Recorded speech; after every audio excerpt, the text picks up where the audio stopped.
Então, galera, a gente começa falando do tornado. Uma notícia aqui do RBS TV, lá do Rio Grande do Sul. O tornado na Serra do Rio Grande do Sul foi o segundo, tá? Primeira informação importante. O segundo em 15 dias. Então, no espaço de 2 semanas, tivemos 2 tornados na região. Causou ventos de 100 km por hora. Tem aqui imagens, vídeos do estrago que foi acontecido, que ocorreu, né, com esse evento meteorológico, devido às chuvas fortes e causaram estragos em diversas comunidades do município, tá? A escola ficou destelhada e casas foram destruídas, pelo menos 15 casas atingidas aí pelo fenômeno, tá? Daqui a pouco eu vou colocar o vídeo, mas antes, um tornado atingiu Farroupilha, na Serra, na tarde dessa terça-feira, ontem, no final da tarde, inclusive. Até nesse momento, a gente pode ter até algum fenômeno acontecendo lá e que a gente ainda não sabe, mas se acontecer, a gente traz aqui. Causou estragos em diversas comunidades no município. O fenômeno foi o segundo registrado na região em um intervalo de 15 dias. O segundo na região.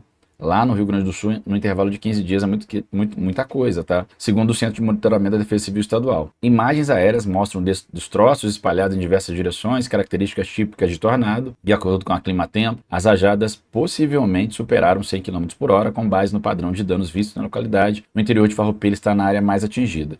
Ainda não foi possível definir em qual escala que está esse tornado, né, essa formação tornádica. É provável que seja escala entre 1 e 2, muito provável que ficou dentro disso daí, tá? Começou o vento e deu um estouro enorme, um grande estouro, e onde passou levou embora tudo, relata a moradora Simone Chiesini. Ela inclusive deu entrevista aqui para a Rede Globo falando sobre isso, tá? Do barulho que ela ouviu e tudo mais. É comum isso acontecer. Em Vila Rica, as fortes chuvas acompanhadas de ventos intensos deixaram destelhadas 15 residências. Uma escola de ensino fundamental também teve telhado arrancado. Todos os alunos estão de férias, o que gerou uma tranquilidade, né? Imagina se isso acontece no período de aulas, final da tarde, cheio de criança na escola. Mas o diretor Gilson Ivernizzi estava no local durante o temporal.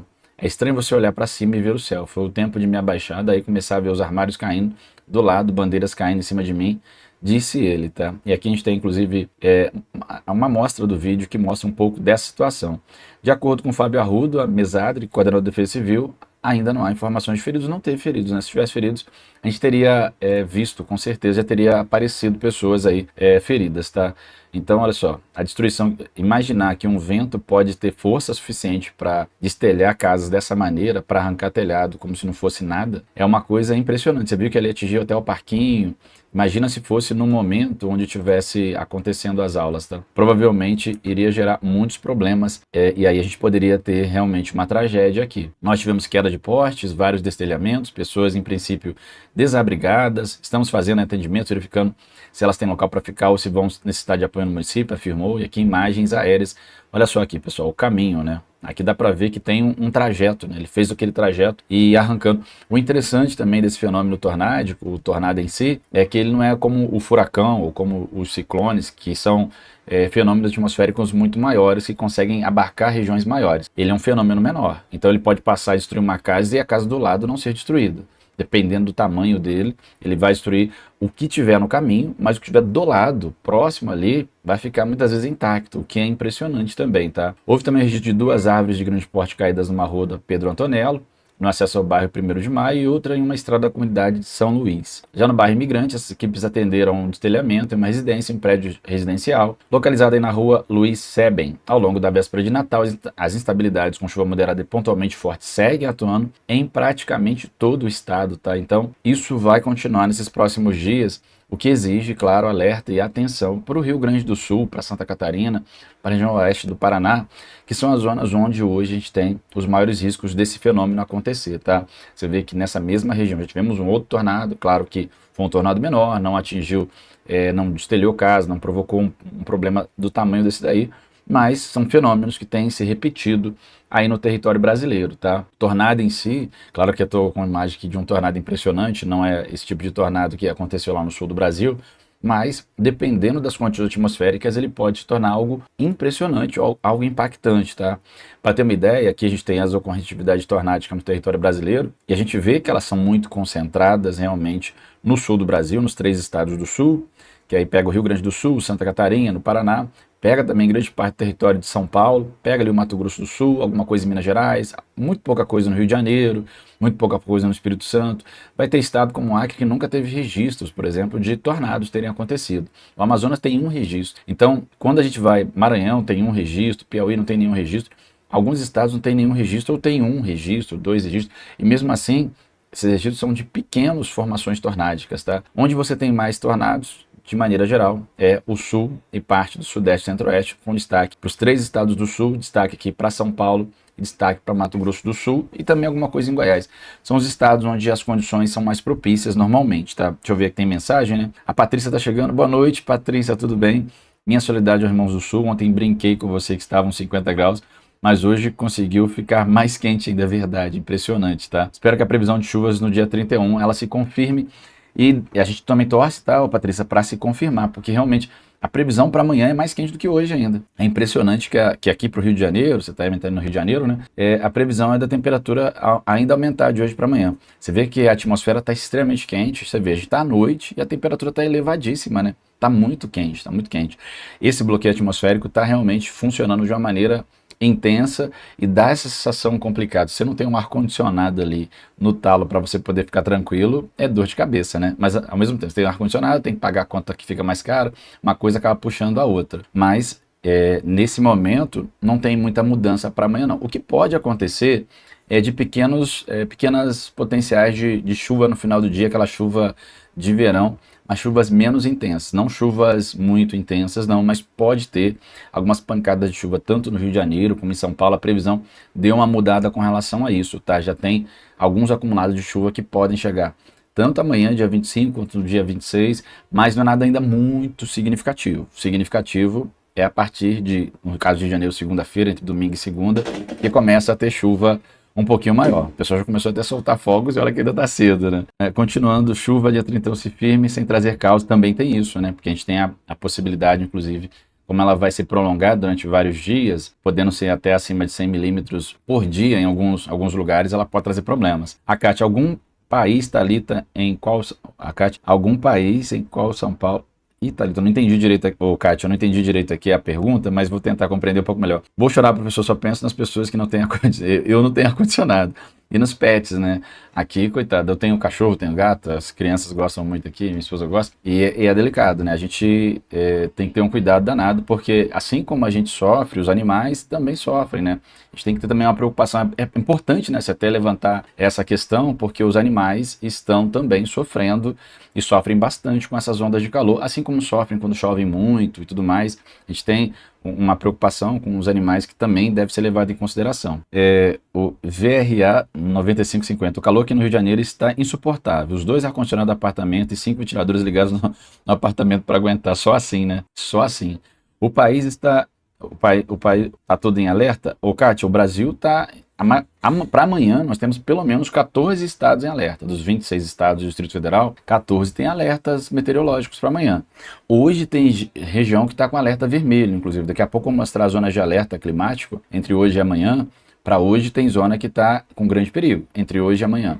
Para amanhã tem muitas zonas laranjas e zonas de perigo amarelo. Mas, de maneira geral, tem pelo menos 14 estados em alerta. Claro que tem estado, como é o caso do Rio de Janeiro, São Paulo, parte mais ao norte do território paranaense, uma parte mais ao sul do território mineiro, que a condição é para calor, por causa da onda de calor. Então, o aviso meteorológico, o alerta ali, é com relação a beber muita água, beber líquido, né? Ficar atento com relação ao calor, não ficar em exposição nos horários mais delicados, entre 10 horas da manhã e 3 horas da tarde, são horários ali onde o calor vai ser intenso. Hoje pela manhã, cara, 8 horas da manhã, tem uma piscininha aqui no fundo de casa, eu já tive que dar um tibum lá, porque já acordamos com um calor louco aqui no Rio de Janeiro. É coisa doida, né?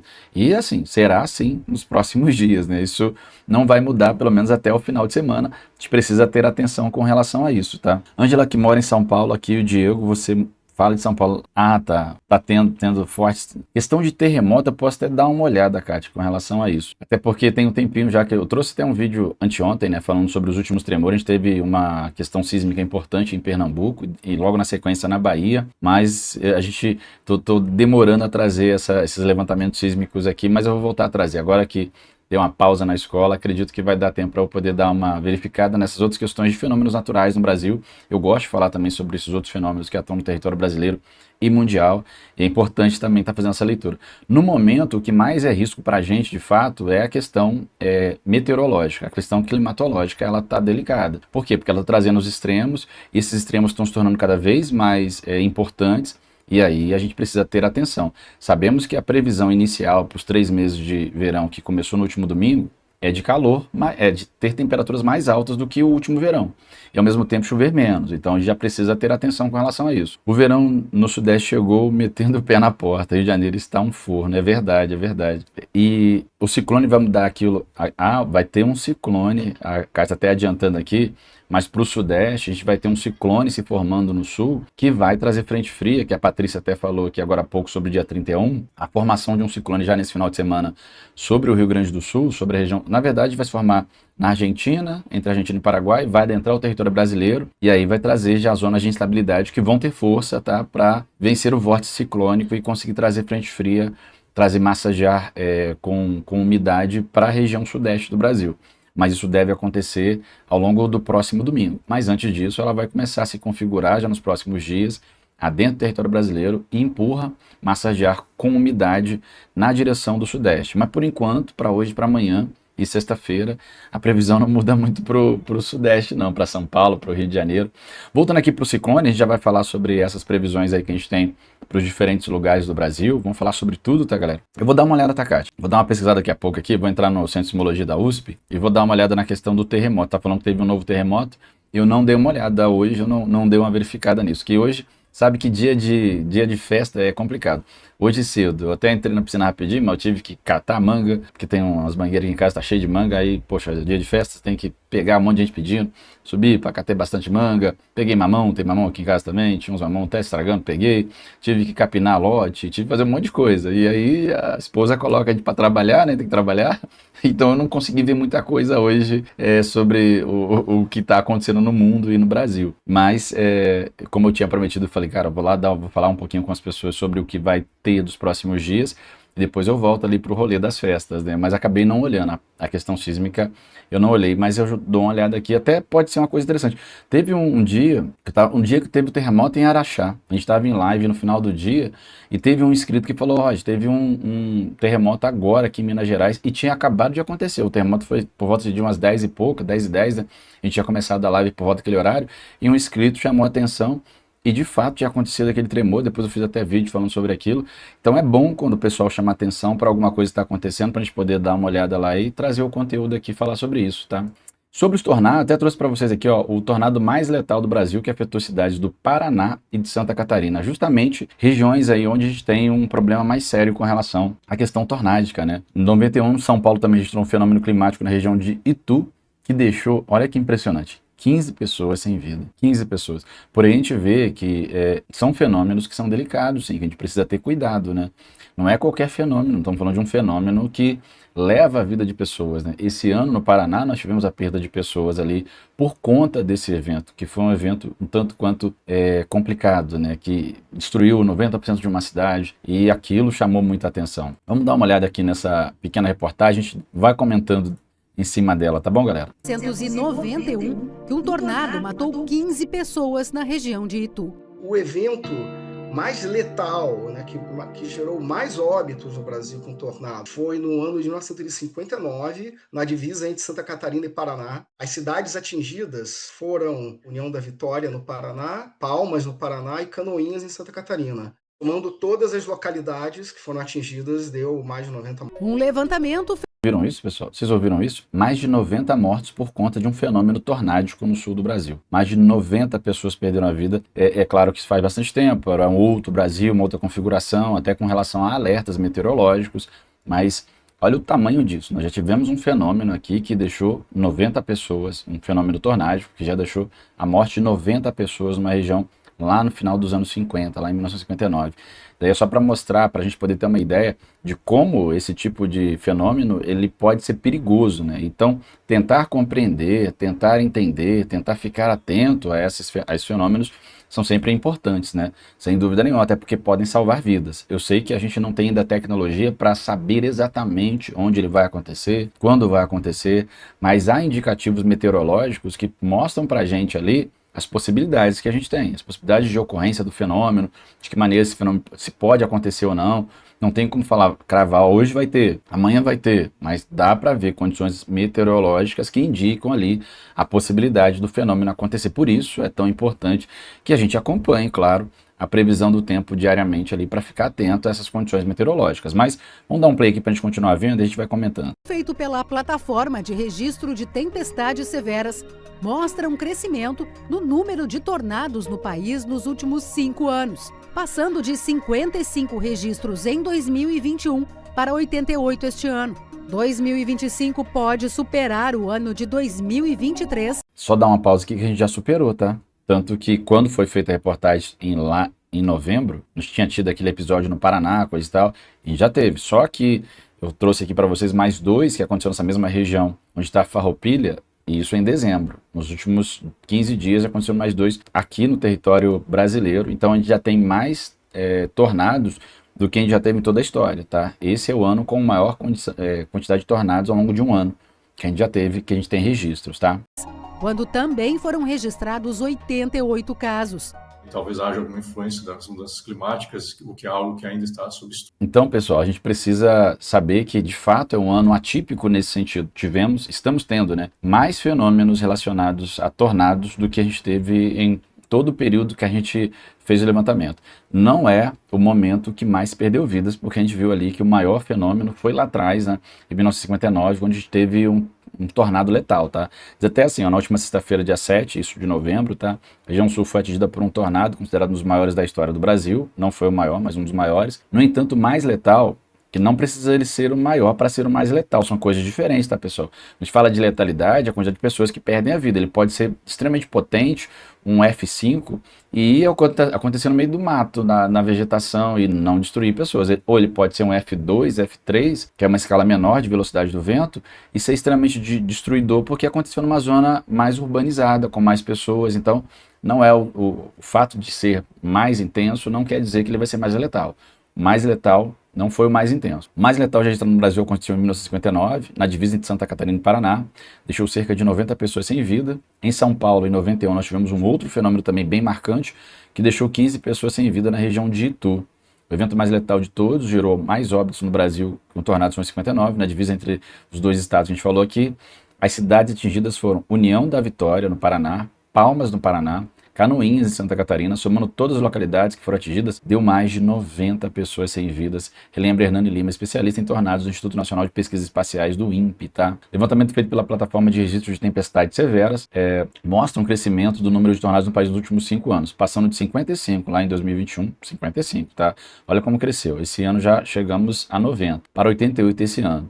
De acordo com o levantamento para 2025, que pode superar 2023, quando também foram registrados 88 casos, é o que eu já falei aqui que já aconteceu, tá? Isso também é uma questão que talvez haja alguma influência das mudanças climáticas, o que é algo que ainda está sob estudo. Então, pessoal, a gente não consegue ter certeza absoluta, não podemos cravar, mas que está sendo desenvolvido estudos e pesquisas sobre a correlação entre esses fenômenos estarem acontecendo de maneira geral no Brasil e, ao mesmo tempo, está relacionado ou correlacionado com as mudanças climáticas. Há estudos que vão nessa linha aí. Ô Pedro, boa noite, seja bem-vindo. Kátia, daqui a pouco já falo de São Paulo, para ficar tranquila. Já volto para a questão das previsões, tá? É só para a gente poder estar repetindo um pouco do que aconteceu nessa região de Farroupilha. E como a gente está terminando o ano, relembrar que a gente teve um ano onde o número de tornados foi acima do normal. Foi o número de tornados maior que a gente teve registro ao longo de um ano, até hoje, tá? A gente teve vários desastres ao longo desse ano, nos últimos anos, inclusive, com um número de mortes bem significativo, tá? Isso é delicado e exige, claro, uma atenção nossa. A gente trouxe até aqui, eu trouxe uma reportagem que mostra que nos eventos tornádicos que a gente teve recentemente aí, onde eles aconteceram, a quantidade de pessoas que perderam suas vidas ou ficaram desabrigadas, só para a gente poder ter uma noção de extensão do fenômeno, tá? Ó, desastres causados por tornado nos últimos 11 anos, tá? Dados do CEMADEM a partir das informações de defesa civil, que vão trazer para a gente aqui 18 mortes, só aumentou, tá? Porque aqui ainda não tinha uma outra pessoa acabou falecendo um dia depois foi atualizado, mas em si, lá em Rio Bonito do Iguaçu e Guarapuava, lá no Paraná, que foi o último grande registro, nós tínhamos tido aqui nesse momento 7 mortes, depois aumentou, 800 feridos, mais de 4 mil pessoas desabrigadas e foi um de categoria F3, tá? Em Xanxerê, nós tivemos 4 mortes, isso tudo nos últimos 11 anos, tá, galera? Um pouco mais de uma década aí, a gente poder ter uma noção de como isso está sendo delicado, está acontecendo de uma maneira bem significativa no Brasil. 95 feridos, mais de 2.000 desabrigados, categoria 3 também, vários aqui de categoria 1, mas ó, de categoria 1 provocando morte, ó, categoria 1 em Taquarituba, em São Paulo, provocando 2 mortes, com mais de 60 feridos e mais de 300 desabrigados. Em Itapecuru, lá no Paraná, também 2 mortes, não teve feridos, mas 99 pessoas desabrigadas, né? E tipo 1, que é o primeiro da escala ali, teoricamente o mais fraco. Em São Francisco de Paulo, no Rio Grande do Sul, também uma morte, com 84 feridos, quase 1.000 pessoas desabrigadas, também tipo 1. Outro em tipo 1, em Palmito, Santa Catarina, também provocando uma morte, com 10 feridos, 75 pessoas desabrigadas. A gente vê que mesmo aqueles que são de escala menor, dependendo da região onde eles acontecem, eles levam as pessoas a perderem suas vidas, o que é delicadíssimo, tá? Em Erebango, no Rio Grande do Sul, também tivemos uma morte, 6 pessoas feridas e 26 desabrigadas, num de categoria 2. Em Ciríaco, no Rio Grande do Sul, uma pessoa perdeu a vida, outra foi ferida e mais de 500 ficaram desabrigados, num de categoria 3, tá? Então você pode até fazer uma relação ali, ó, nem sempre o que é de maior categoria de eventos é o que mais provoca impacto ou mortes, tá? Então, o que define é a região onde ele vai atuar, por onde ele vai passar. Isso que é a grande questão, tá? Lembrando, tá, pessoal, que essa formação tornádica, ela tem alguns condicionantes para poder estar acontecendo. Principalmente, você precisa de um dia muito quente. E a gente vê que no sul do Brasil, o território brasileiro como um todo, tá? Todas as 5 regiões nesse momento vivem em temperaturas muito elevadas. Tudo ali próximo da casa dos 30 graus ou até acima, mas isso é normal nessa época do ano, porque a gente acabou de começar o verão atmosférico, meteorológico aqui pra gente. Então, é natural, a atmosfera está mais quente. Só que, ao mesmo tempo, é uma atmosfera que nessa região do sul do Brasil teve a chegada de uma região de um rio atmosférico com muita umidade. Isso provocou ali a criação de zona de instabilidade e, obviamente, possibilidades, infelizmente, da criação de alguns fenômenos mais destruidores, como é o caso da microexplosão, como é o caso do tornado, que são fenômenos que acontecem nessas regiões, tá? A Diane aqui falou que em Morretes, litoral do Paraná, 38 graus de dia e agora 33 graus. Já tá de noite e a temperatura ainda tá alta pra caramba, né, Diane? Um abraço aí para sua região em Morretes. E olha que é região litorânea, mas o litoral do Paraná também tem previsão de estar dentro dessa zona do bloqueio atmosférico ali, que está trazendo muito calor, né? Por isso a temperatura está elevadíssima aí na sua região. A gente tem algumas condições como a formação de uma grande cumulonimbus, que é uma nuvem de tempestade bem intensa, é uma nuvem muito forte, aquela nuvem cinza, aquela nuvem que você falou, você olha para ela e fala, meu Deus do céu, vai cair um pé d'água agora. Normalmente, essa nuvem, para gerar um fenômeno como esse, ela é muito intensa, ela é maior, tá, galera? Ela vai ter 8, 10, 12, até 15 quilômetros de altura, eu tô falando de algo monstruoso, tá? Você tem ali uma junção de muita umidade, dentro daquilo ali você vai ter um ar quente, que é aquecido e sobe por ser mais leve, que vai subir e vai subir numa velocidade muito grande, porque não estou falando de um dia muito quente. Normalmente, dias muito próximos ali de recorde de temperatura, coisas nesse sentido. Então, temperatura muito quente, o ar começa a subir muito rapidamente. E empurrar muito rapidamente também um ar frio para baixo. Então, você tem um ar quente ascendente, um ar frio descendente, isso de maneira muito intensa, criando ali uma zona de instabilidade grande, associada a uma supercélula, uma grande nuvem ali, uma grande nuvem de tempestade, tá? Essa nuvem de tempestade, ela começa a funcionar como um turbilhão. E aí a gente tem a possibilidade de chamado cisalhamento do vento, que gera o ar giratório, que faz com que esse ar ele comece a girar, formando aí esse formato do ciclone que a gente vê nos tornados. Ele começa a girar e quando ele toca o chão, quando é possível tocar o chão, quando esse vento está acelerado, ele toca o chão nesse formato ciclônico, a gente chama isso daí de tornado, tá?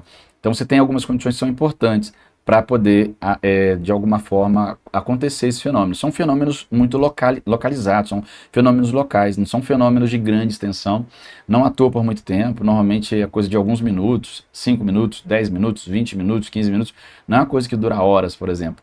São nuvens de tempestade que vão se desfazer muito rapidamente, mas que dependendo de onde acontecerem, podem gerar muitos problemas, tá? Pode gerar uma situação muito delicada para a região onde as pessoas estão ali, tá? Como a gente tem aqui um corredor desses tornados, é importante que essas regiões a gente sempre fique olhando. Quando começa a ter muita instabilidade, como é o que a gente tem agora no território brasileiro, é importante que a gente fique atento à possibilidade da criação desses fenômenos, tá, galera? Então, estamos terminando o ano, mas a gente ainda tem a possibilidade de até o dia 31 ter mais tornados acontecendo no território brasileiro, principalmente onde as zonas de instabilidade estão mais configuradas, tá?